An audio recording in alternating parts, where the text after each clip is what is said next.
अस्सलाम वालेकुम स्टूडेंट्स, कैसे हैं आप सब। आज के सेक्शन में हम डिस्कस करेंगे holding integers and float inputs. बहुत ही छोटा सा लेक्चर होगा, आपने देख लेना लाजमी एंड तक, और ये बहुत इंपॉर्टेंट लेक्चर भी है इन पाइथन। हमने लास्ट लेक्चर में इनपुट फंक्शन को डिस्कस किया था कि हम इनपुट फंक्शन का यूज़ उस वक्त करते हैं जब हमने यूज़र से कोई इन्फॉर्मेशन लेनी होती है, और जो भी इनपुट फंक्शन के अंदर लिखा जाता है वो स्ट्रिंग में लिखा जाता है। Python always gives text, Python हमेशा क्या रहता है, टेक्स्ट देता है, यानी कि स्ट्रिंग देता है।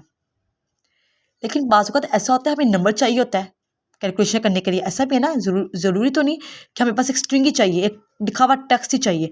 बाज़ वक़्त हमें नंबर्स भी चाहिए होते हैं। तो आज की वीडियो में हमें इसी चीज़ को डिस्कस करना है कि हम कैसे इनपुट फंक्शंस में इंटीजर्स नंबर्स को और फ्लोट नंबर्स को होल्ड कर सकते हैं इनपुट फंक्शन का यूज़ करते हुए। एग्जाम्पल यहाँ पे है, पहले ये देख रहे हैं, जब हमने to convert a input text into a number, जब हमने किसी इनपुट टेक्स्ट को, यूज़र जो इनपुट टेक्स्ट दे रहा है उसको जब हमने कन्वर्ट करना है किसी नंबर में, तो हम क्या करेंगे, इंट का और फ्लोट का यूज़ करेंगे। इंट और फ्लोट हमारे पास हमारी डाटा टाइप्स होती है। इंट का यूज़ करेंगे हम फोर होल नंबर्स के लिए, फ्लोट का यूज़ करेंगे हम डेसिमल नंबर्स के लिए। एग्जाम्पल है इंटीजर, इंटीजर की एग्जाम्पल दी यहाँ मैंने। यूज़र एज 7 पेटा, यूज़र एज क्या है, हमारा वेरिएबल है, ये क्या है, वेरिएबल है। 7 पेटा इंट।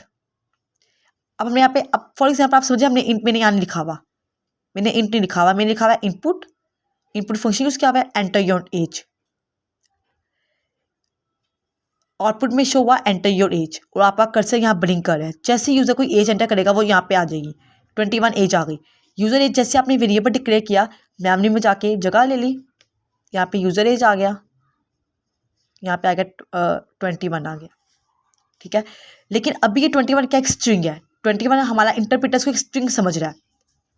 लेकिन जैसे हमने इससे पहले इंट लगाया, क्या लगा दिया, इंट लगा दिया, तो पता चल गया कि ये स्ट्रिंग नहीं है, ये एक डिजिट है, ये एक नंबर है।